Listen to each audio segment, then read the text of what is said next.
college is pulling you in a dozen directions at once? Classes, work, family, friends, and somehow you're also supposed to eat well and sleep enough and not burn out. It's a reality for a lot of online students, and it's why wellness is such a big part of college success. So this week on Study With Me, we're talking about how to take care of yourself while taking care of your classes. We'll cover balance, stress, sleep, staying active, and knowing when it's time to reach out for support. I'm Loy from GCC's online learning team, and this is episode 3, Wellness for Student Success.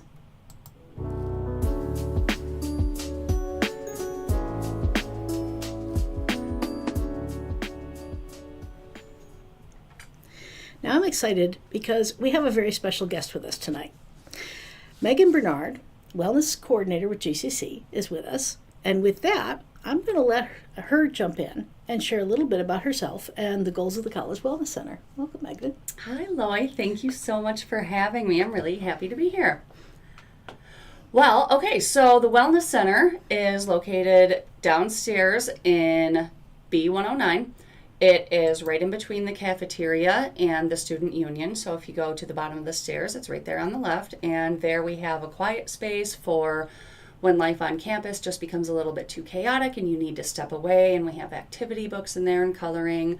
We have a space for prayer or meditation. So if that's something you like to do, you can do that privately in the Wellness Center.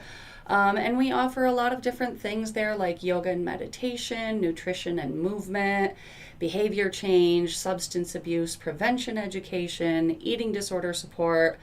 And, you know, if there's something that you need that's outside of those things, we can figure it out.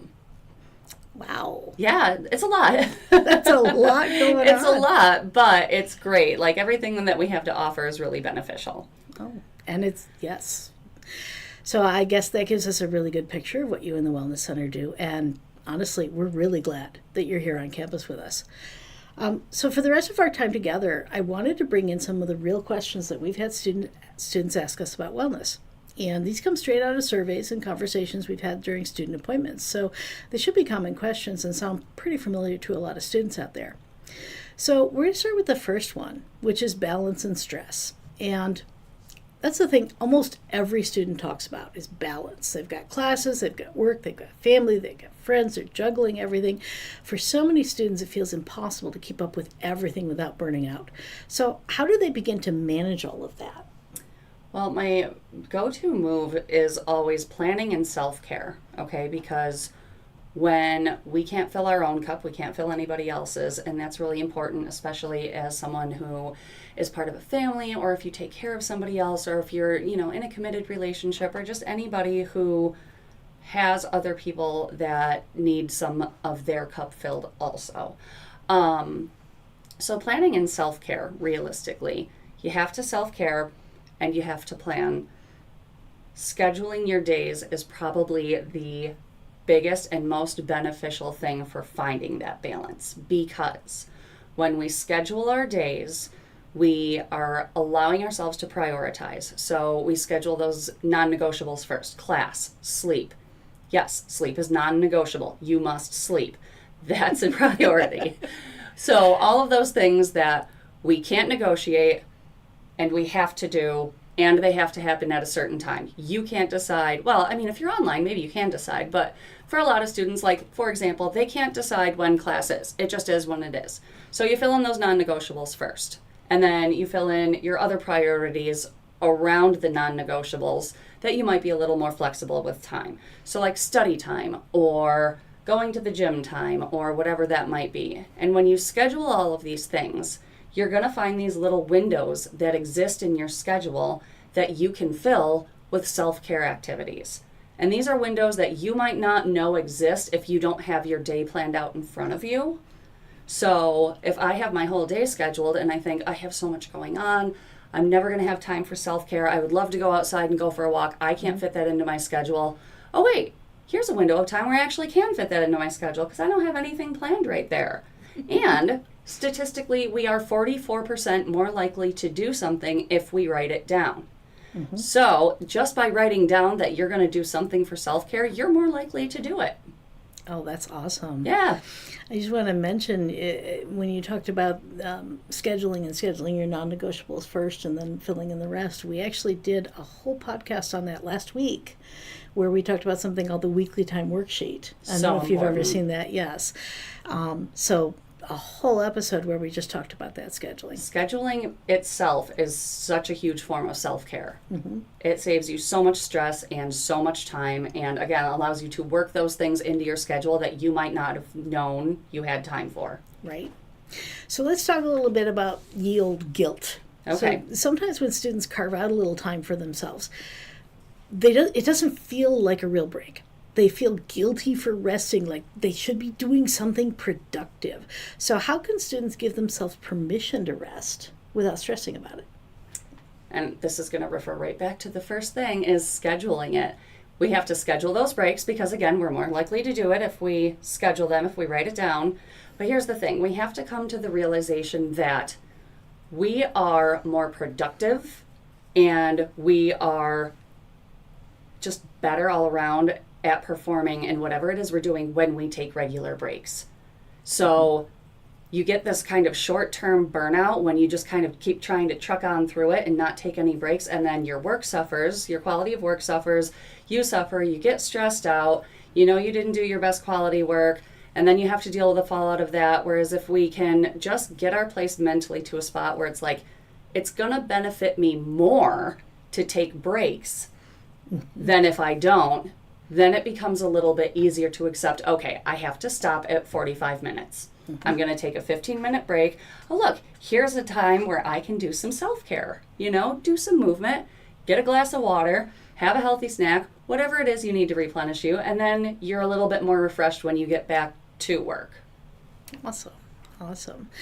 So I want to segue a little bit into sleep and energy because you mentioned sleep is non-negotiable. Non-negotiable. Yes, so that's an area that always comes up, and college students are so famous for just running on caffeine and late nights. But the truth is, you can only run on empty for so long. You can't fill from an empty cup. And when students are completely wiped out, one of the questions they ask is about naps. So is a nap a good way to recharge, or can that actually make things worse? Well, the jury's kind of still out on this one. Naps aren't something that you can necessarily make a blanket statement about because everybody is so individualistic in their needs. And everyone's body has different needs. Like, I haven't taken a nap since 2009. My best friend takes a nap every single day. So for some people, a nap is going to be like really revitalizing and refreshing. But for other people, that might indicate that their quality of sleep at night is not good. Okay, and then this vicious cycle starts where you don't sleep well at night, so you take a nap in the afternoon, and then that nap in the afternoon prevents you from sleeping well at night. So there starts like a vicious cycle. So realistically, if you're completely wiped out and a nap is going to refresh you and revitalize you, and you can still go to bed and get good quality sleep at night, yeah, probably not necessarily a bad thing. But also look at why you're so incredibly wiped out during the day. Like, where's that coming from? Right. That's a good point. Okay, so let's shift over a little bit, and we're going to talk about mental health and stress. Because stress isn't always just you're busy. A lot of students don't know how to tell where the line is. So what's normal college stress? The kind that is our everyday stress. And what's a sign that something more serious might be going on? And I think you may have actually touched on this a little bit when you talked about you got to think about what's not letting you sleep at night. Am I right there? Yeah. So normal college stress is, it's not necessarily pleasant, but it's motivating, okay? Normal college stress is going to help you get things done. It's going to push you to complete that assignment, to go to class, to get that project done, whatever that might be. When the stress is problematic and it goes beyond normal college stress, that's interfering with your day-to-day living. It's interfering with your sleep. It's interfering with your eating. It's interfering with how you're interacting with people, how often you leave your house or your dorm. It just kind of is showing up in all of these areas where it shouldn't be showing up. And instead of being like a motivating stress, it's like almost a debilitating kind of thing. So if it's getting in the way of your day-to-day living and functioning, then it's problematic. Okay. And so then let's say a student hits that overwhelm point and they realize that the stress is really problematic and it's burdening them. It's not allowing them to do the things that they need to do. They don't always know what to do. You know, they don't want to trouble their friends or their family by talking about it, and they end up keeping it inside. What's a nice, healthy first step when a student's feeling like that? Well, and I'm going to sound like a broken record here. Again, scheduling your days. That is such a stress reliever because you have everything scheduled, you have your day laid out, and then if you stick to that schedule, you're not freaking out going, oh my God, I only have like a day left to get this assignment done, I totally forgot about it. That relieves a lot of stress. But also, we have counseling. That's a great thing to do. Everybody can benefit from counseling. It just like allows you a safe space to talk and to just kind of bounce all of these things that are stressing you off another person. You know, and it's not that you are burdening them, they're counselors, you know, it's what they're here for. So counseling is great. Going for a walk outside is just like some of the best therapy there is. Green therapy is one of my favorite forms of therapy. Just go outside, disconnect for a little while, or even spend time with people that you enjoy spending time with. You don't necessarily have to unburden on them, and I'm using air quotes, and I don't know why because nobody can see me, but you're not necessarily burdening them. You're just spending time with them. Humans are social animals. We benefit from spending enjoyable time with other humans. That right there can be a huge stress reliever. All right. So you talked a little bit about counseling, and you can go to counseling. What are some of the resources that are available to students at GCC? Like, where can they actually go when they need support? Okay, so we have a great counseling team on campus. They're located in, oh my gosh, they just moved. I hope I get this right. D208. I'm like 99.9% that's correct. I think you're right. And like I said, we have a great team of counselors there, and students can just email counseling@genesee.edu, and they can make an appointment. They can come down to wellness at B109, and they can make an appointment with me. And then, you know, if for some reason getting to campus is problematic, I do believe that they are doing virtual visits. And, you know, there's also like outside resources like Genesee County Health and stuff like that. Okay. Yeah, they are doing the secure online visits as well for our online students. Okay. So good resources. All right, let's skip over a little bit to movement and activity. And you talked a little bit about this before. It's kind of funny. I'm going to throw something sideways in here. Is that today here on campus we had an emergency drill. We don't call them. I don't call them fire drills anymore. But we had an emergency drill, and everybody had to go outside. And me and a colleague, we went outside. And then after we went outside, it was such a beautiful day. We just walked around and didn't come back in for a while. You got your green therapy. I know. You were having a little bit of green therapy.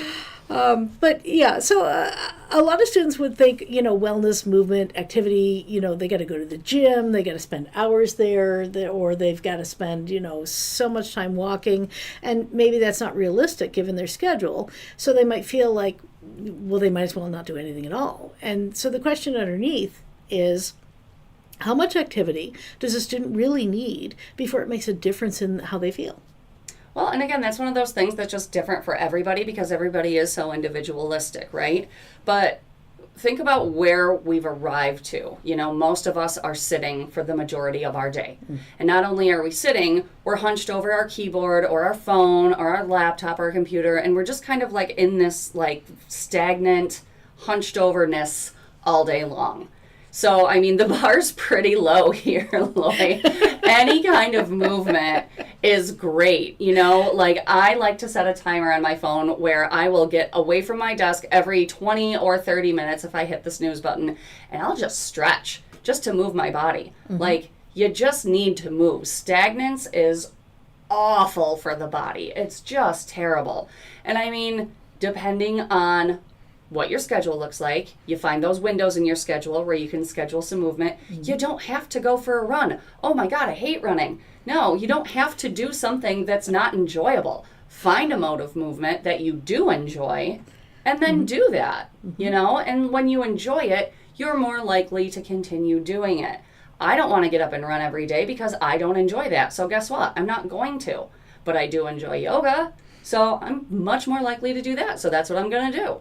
So any form of movement that you can do regularly is fantastic. Like even like 10 minutes a day makes a big difference.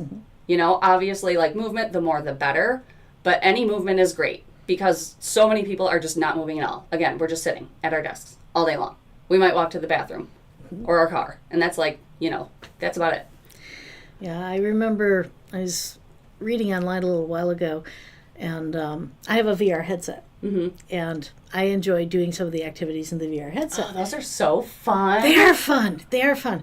But one of the questions in the forum was a person who had a new VR headset, he was saying, what is the best activity program that I can get for the VR headset? And the top answer that someone gave was, whichever one you will do. Yeah. It's a great answer. It's a great answer. Yeah, so I personally like to do the one music. And now I Supernatural? No. Oh, I love that one. I gotta get that I love that one. That is one of my favorite things ever. That is so much fun. So much fun. Yeah, it's funny because I'm drawing a complete blank. I didn't expect to talk about this, but it's the one where you're slicing up the blocks. Is the one the Fruit Ninja one. Yes. Yeah. Yeah, the Fruit Ninja one. And it's just so silly, but you know what? It's it makes movement. me move. Yeah. It makes me move. Exactly. So, and I guess we kind of answered this, but for students who are short on time and they don't have access to a gym, you know, what kind of small things can they do that'll count towards being active? I mean, you mentioned stretching at a desk, and then for our students who are on campus, there's walking to class. What other kind of things can they do? Well, if you are, you know, not against spending a little bit of money, I have this walk pad that goes under my desk, so I can be at my desk working and walking while I'm working, and it's fantastic. Wow. It's my favorite thing that I have ever bought for my office. I love it so much.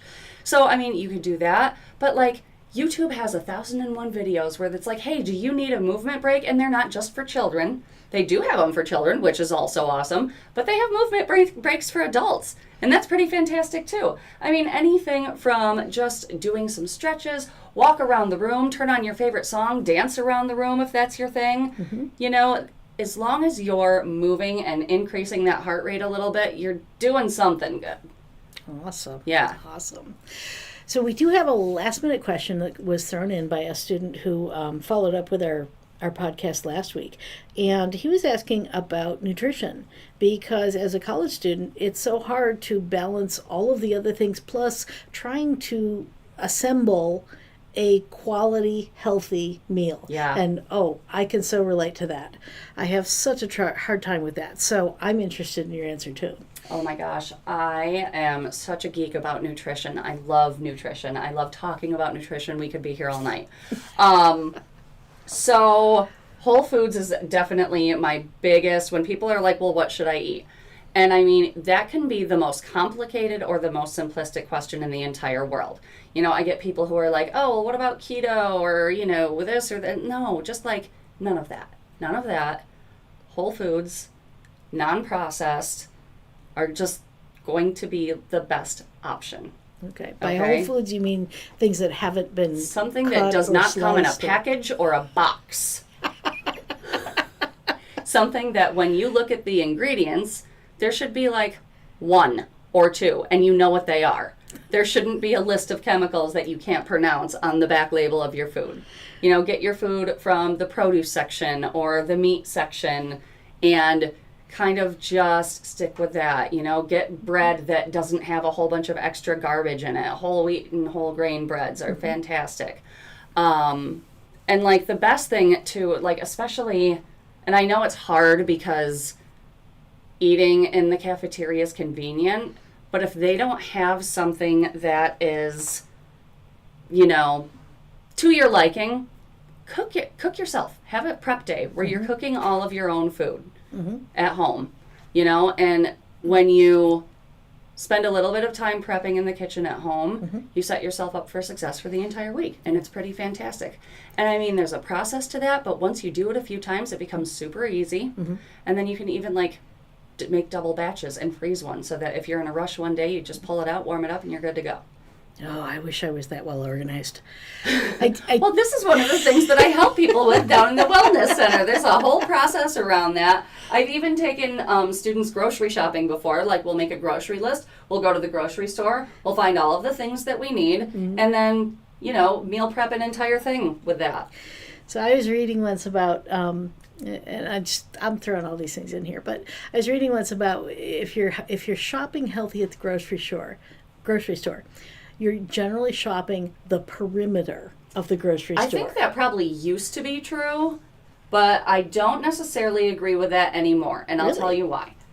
Because, one of the just worst things that you can buy is deli meats, right? Mm-hmm. Because they are just so chemically processed. They have so much garbage in them. They're just really bad for you. Stuff like that that's generally considered, really nutritious isn't, but you'll find that on the outside. And then you'll find some really great stuff on the insides. Like extra virgin olive oil is great for you.